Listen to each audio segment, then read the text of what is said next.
Говорник е политичкиот аналитичар Александар Даштевски, кој што исто така е не само поддржувач на граѓанската иницијатива за заедничка Македонија, туку и еден од соговорниците на денешната панел дискусија. Господине Даштевски, добре дојдовте во ова информативно издание на телевизија Нова. Вообичаено за викендите правите хепенинзи или промовирате песни. Зошто денеска се одлучивте токму за панел дискусија и која ќе биде нејзината цел?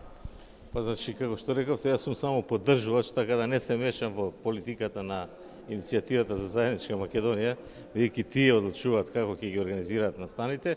и за денеска тие одлучиле да направат еден ивент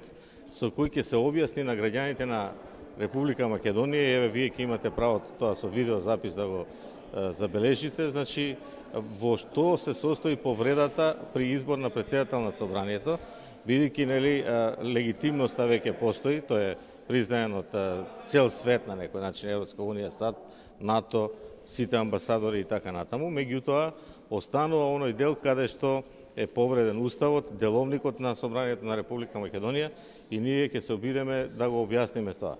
Најавивте правна битка. Кој исход го очекувате од неа? Па, ќе видиме, јас, како што ви реков, сум дел, меѓутоа тоа се организира во една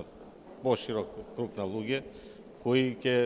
нормално ќе ги организира оваа иницијатива која се покаже како добар организатор за сите работи, и тие ќе не повикаат, ќе се договориме, ќе видиме кои луѓе ќе бидат, значи еден поширок тим во кој ќе има и професори, адвокати, правници и така натаму. Меѓутоа се уште е рано да се зборува за тоа. Она што јас го заговарам, што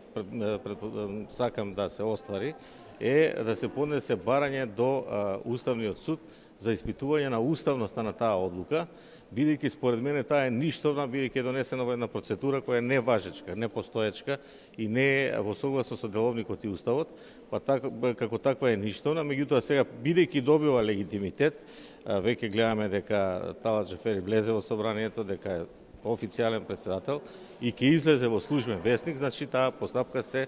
легализира и спрема тоа треба Уставниот суд да одлучи дали е таа донесена на уставен закон во согласно со деловникот или не, па поради тоа предлагам да се поднесе од страна на пратеничката група или од страна на некој граѓанин уставна иницијатива за испитување на уставноста на постапката која беше спроведена дента во собранието, која предизвика немири, знаеме што се случи во тој четврток. Јас ви благодарам што одвоивте време пред оваа панел дискусија да не избрифирате за она што ќе биде всушност целта на дискусијата, меѓутоа и за правната битка која што можеме да ја очекуваме.